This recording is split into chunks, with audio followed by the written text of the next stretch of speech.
చీకటి నుండి వెలుగులోనికి. ఎట్లా ఉంది వాక్యం మరి? ఏమన్నా కొద్దిగానన్నా నచ్చిందా? సూపర్. నచ్చడం కాదు, దాన్ని అనుభవం చేసుకోవాలి. వాక్యాన్ని ఎందుకోసం చెప్పాడు అనేది వినాలా. దేవుని వాక్యము మేము మీ కొరకు మీరేదో తప్పు చేస్తున్నారని పొడిచి చెప్పడానికి కాదు, మీరు మంచిగా మారడానికే వాక్యం చెప్పబడతా ఉంటుంది. దాన్ని మీరు ఆలోచన చేసి ప్రభు యొక్క వాక్యంలోకి చక్కగా మంచిగా నేర్చుకొని ఆయన వాక్యాన్ని పాటించి నడవాలి. హల్లెలూయా. ఈరోజు మరొక వాక్యాన్ని ధ్యానం చేసుకుందాం. రహస్య ప్రార్థన. ఏం ప్రార్థన? రహస్య ప్రార్థన. యేసు ప్రభు కొండ మీద కూర్చున్నప్పుడు 33.5 సంవత్సరాలు ప్రభు ఈ భూమి మీద జీవిస్తున్నప్పుడు, బెత్లెహేము, ఇజ్రాయేలు ఆ పట్టణాలు తిరుగుచున్నప్పుడు ఆయన ఒకసారి కొండ మీద కూర్చున్నాడు. మత్తయి సువార్త 6వ అధ్యాయంలో కొండ మీద కూర్చుంటే, మత్తయి సువార్త 8వ అధ్యాయంలో కొండ దిగుతాడు ఆయన. ఎన్ని అధ్యాయాలు ఉన్నాయి కొండ మీద? 6, 7, 8, 3 అధ్యాయాలు కొండ మీద ప్రసంగం చేస్తాడు. అంటే వాక్యము చెప్తాడు, ఎట్లా జీవించాలో, ఎట్లా నడవాలో అన్ని రకరకాలు చెప్తాడు ప్రజలందరికీ. ఆ రోజుల్లో ఆ కొండ మీద ప్రసంగంలో ఒక 3 విషయాలు చెప్పాడు రహస్యంగా చేసేటి. ఎన్ని విషయాలు చెప్పాడు? 3 విషయాలు చెప్పాడు.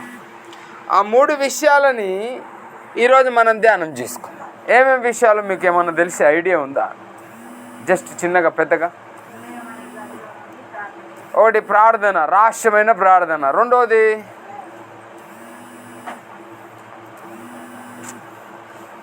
కుछ भी नहीं, అదే ప్రార్థన ఒకటి, రహస్యంగా చేయాల్సింది ప్రార్థన ఒకటి. రెండవది ఏంటి? కాదు, రహస్యముగా ఎవరికి తెలియకుండా చేసే పనులు 3. ప్రార్థన చేయాలా, అది ఒకటే, అది అంతా ఒకటే, ప్రార్థన ఒకటే. ఇంకా 2 విషయాలు ఉన్నాయి. పాపం రహస్యంగా చేయాలా? దేవుడు చెప్పాడా దొంగతనం పాపం చేయమని? లేదు, అది కాదు. రహస్యముగా చేయవలసినవి చెప్పాడు ఆయన. ఒకటి ప్రార్థన, రెండవది ధర్మము, మూడవది ఉపవాసం.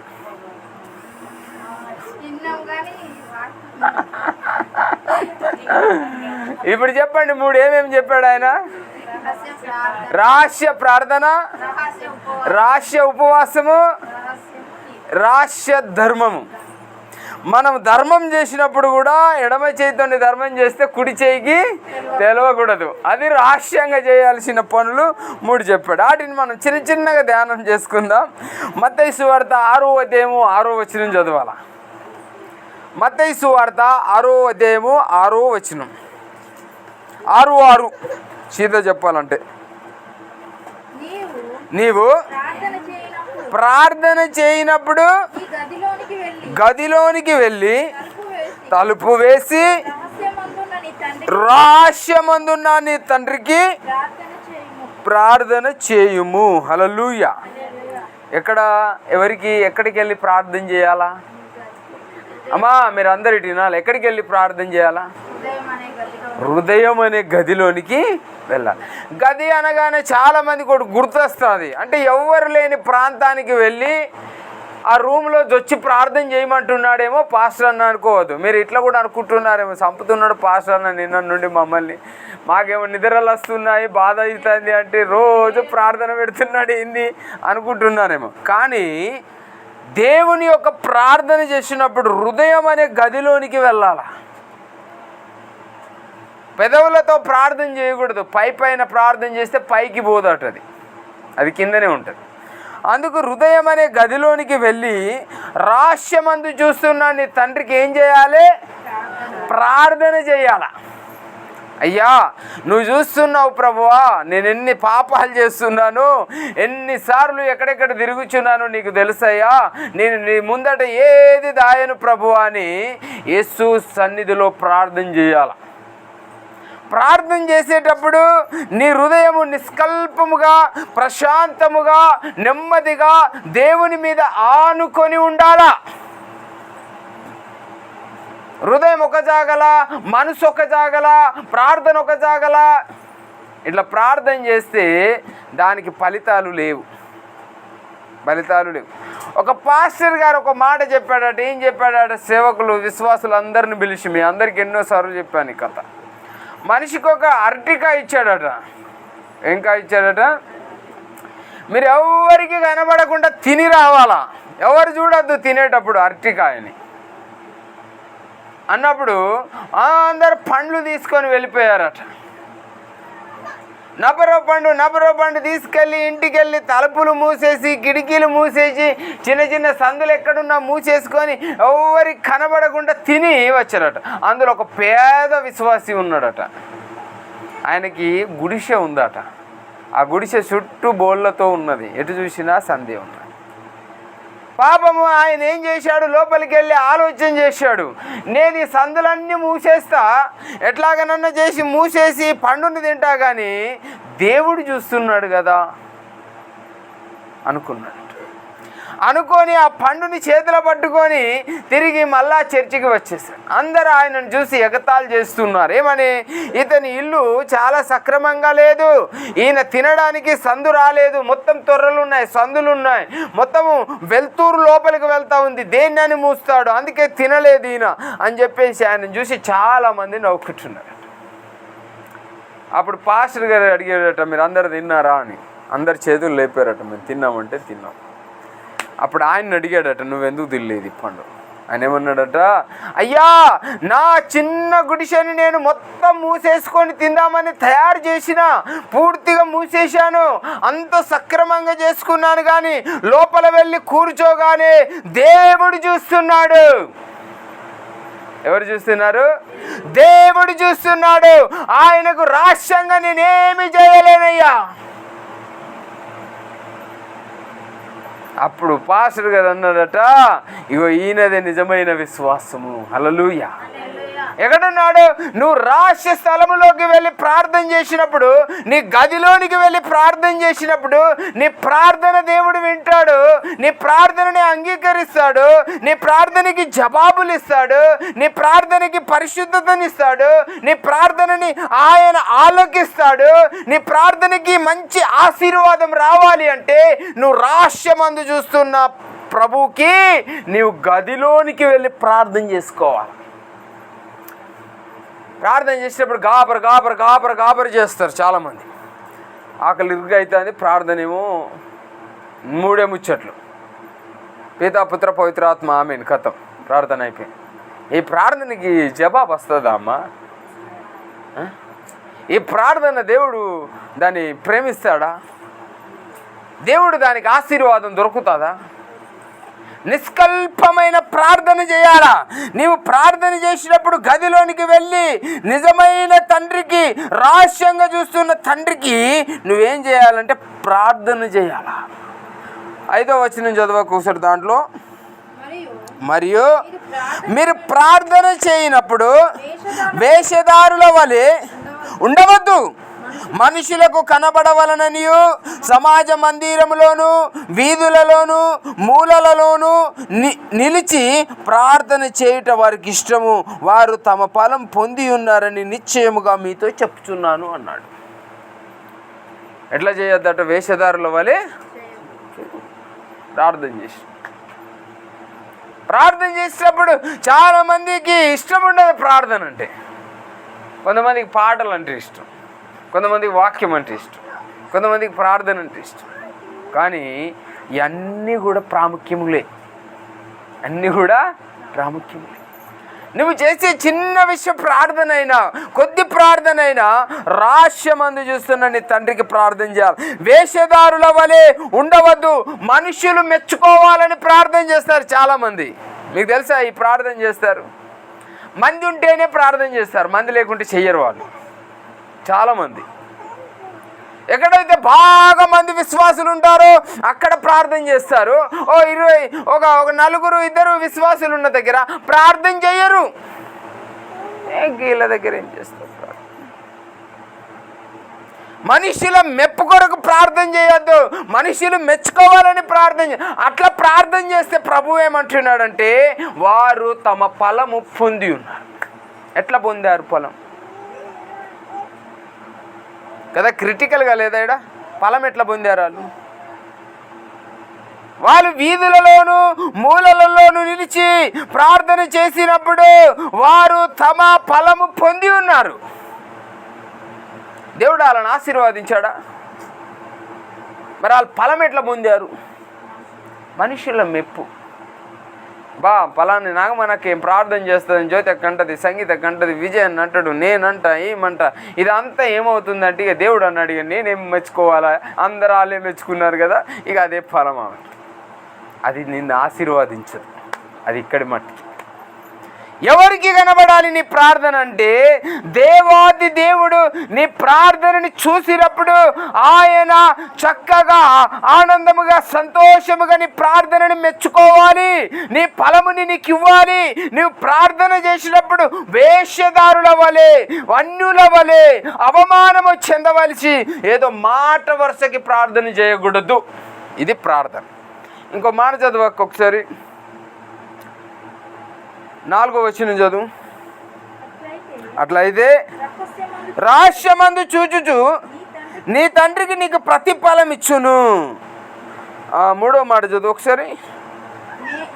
నీవైతే ధర్మము చేయనప్పుడు నీ ధర్మము రహస్యముగా నుండును నిమిత్తము నీ కుడి చేయి చేయనది నీ ఎడమ చేతికి తెలియకుండా ఉండవలెను. చూసావా, నువ్వు ధర్మం చేసినప్పుడు ఎట్లా చేయాలా?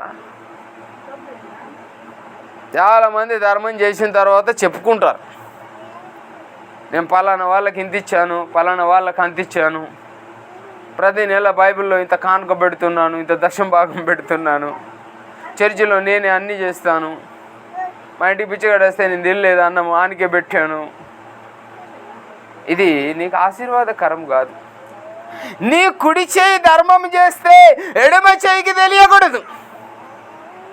అంతేనా అమ్మ? అంగిలు లేనివాడు కనబడితే ఒక అంగి ఇవ్వాలా, బట్టలు లేనివాడు కనబడితే ఒక బట్ట ఇవ్వాలా. అంబలి అన్నం లేనివారు కనబడితే ఇక్కడ అన్నం పెట్టాలా.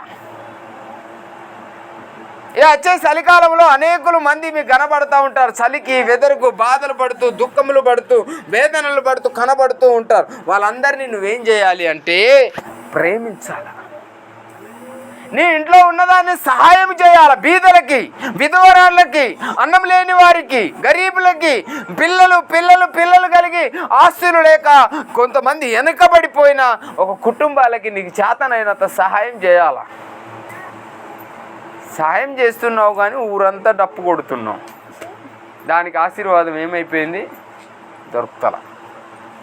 సహాయం బరాబరే ఉంది, సహాయం మంచి సహాయం చేస్తున్నావు, అందరినీ ప్రేమిస్తున్నావు, అందరికీ మంచి మంచి వస్తువులు ఇస్తున్నావు, ఇంటికి వచ్చిన వారిని మంచి మాధుర్యమైన ప్రేమతో చూస్తున్నావు కానీ డప్పు కొడుతున్నావు బయట. అలా సార్ వీళ్ళు వచ్చారు. ఈ ధర్మము నీకు ప్రతిఫలాన్ని ఇవ్వదు. ఇంకొకటి ఏమున్నదక్క, 16 చదవండి. దాంట్లో మీరు ఉపవాసము చేయనప్పుడు వేషధారుల వలె దుఃఖము కలిగి ఉండకుండి తమ ఉపవాసము చేయనట్లు మనుష్యులకు కనబడవలనని వారు తమ ముఖములను వికారము చేసుకుందురు.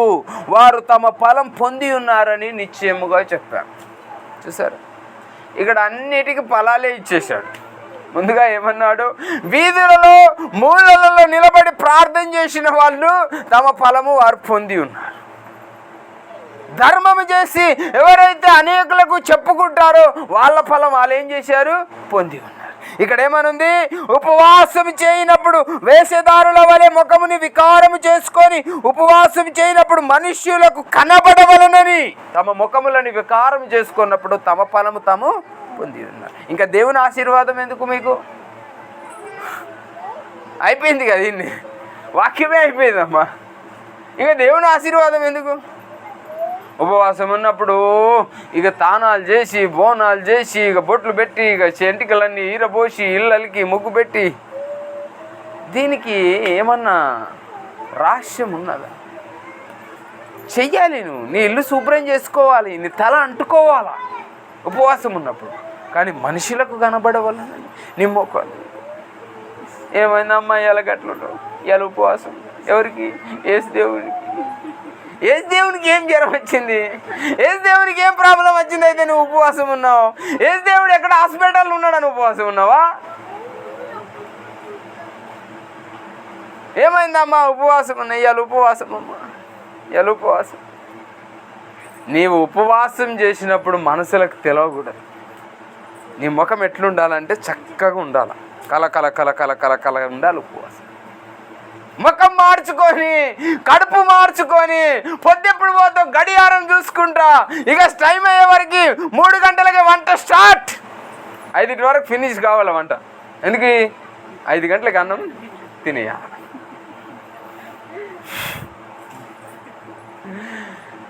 ఏమన్నాడు ప్రభు అంటే, మనుషులకి తెలవాల్సిన అవసరం లేదు. మనుషులకు తెలిస్తే అయ్యో ఈరోజు నువ్వు ఉపవాసమా, అయ్యో ఈరోజు నువ్వు ఫాస్టింగ్ చేస్తున్నావా, అయ్యో వాళ్ళు బాధపడినప్పుడు నీ ప్రతిఫలము ఇక్కడే అయిపోయింది.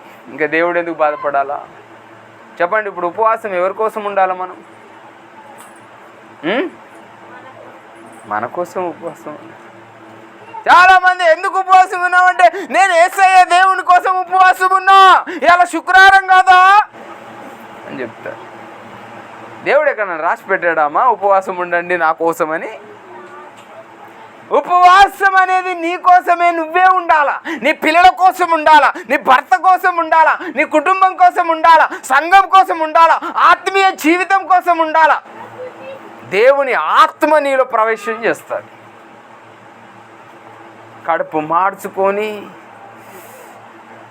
రొట్టెలు చేసి తింటారు చాలామంది, ఆలు పువ్వు చేసి తింటారు చాలామంది. మరి ఉపవాసం ఉన్నప్పుడు ఏం తినాలి అంటే, దేవుని సన్నిధిలో ఉండాలా, దేవుని వాక్యాన్ని వినాలా, దేవుని ప్రార్థనలో ఒక చాప వేసుకొని కూర్చోవాలా. అయ్యా నేను ఈరోజు ఫాస్టింగ్ ఉన్నాను ప్రభువా, నా బిడ్డ ఆరోగ్యం బాగలేదయ్యా, నా భర్త ఆరోగ్యం బాగలేదయ్యా, నా ఇంట్లో కుటుంబంలో అప్పులతో ఉన్నామయ్యా, నాకు ఇల్లు సరిగా లేదయ్యా, నాకు కావాలని నేను ఫాస్టింగ్ చేస్తున్నానయ్యా, నేను శ్రమ పడుతున్నానయ్యా, నీ సన్నిధానంలో నేను ప్రార్థన చేస్తానని నువ్వు రహస్యంగా ఆయనకు ప్రార్థన చేయాలి. ఇంకేం చేయాలి ఉపవాసం ఉన్నప్పుడు చెప్పానా? నువ్వు ఆ రోజు అన్నం మానేస్తావు కదా, నీ అన్నం తినే వాళ్ళకి పెట్టాలా. వాళ్ళు ఇద్దరే ఉన్నారు, ఇక నేను ఉపవాసమైనా 2 మంది వండుకోలేనద్దు, 3 మంది వండాలా. అర్థమైంది? అందుకే ధర్మం చేయమన్నాడు ఆయన. 3 ఒక్కడికే అని చెప్పాడు, దూరం దూరం చెప్పాలా. ఆయన మామూలు మనిషి కాదు దేవుడు, ఆయన మహావీరుడు. ఎవరు నోరు మెసలా మాట్లాడితే ముందుగా ప్రార్థన చేయాలా, రెండోదిగా ధర్మం చేయాలా, మూడోదిగా ఉపవాసం చేయాలి, రహస్యంగా చేయాలి. బరాబర్ అండాలి అన్నం. ఎవరైనా గరీబులు కనబడతానా అన్నం తినేదా ఈరోజు పెట్టాలా, అన్నం తినబెట్టాలి వాళ్ళకి. చాలామంది ఏం చేస్తారు, ఈరోజు 2 మందమే, 3 4 ఉన్నారనుకో, 2 ఉపవాసం ఉన్నారనుకో, ఇక ఆ రోజు వంట ఎంత మొత్తం తక్కువనే ఉంటుంది. ఎందుకు తక్కువ చేస్తున్నావు? మేము తినము కాబట్టి కాదు, నువ్వు తినకపోయినా నీ భోజనం వేరే వాళ్ళకి కడుపు నింపాలా. ఇదే రహస్యమైన ఉపవాసం. హల్లెలూయా. ఇప్పుడు చెప్పండి 3 ఏమేమి ఉన్నాయి రహస్యంగా చేసేటి? మొదటిది ప్రార్థన, రెండోది ఉపవాసం, మూడోది ధర్మం. అట్లా కాదు, ఇప్పుడు చెప్తా. మొదటిది ధర్మము, రెండవది ప్రార్థన, మూడోది ఉపవాసం.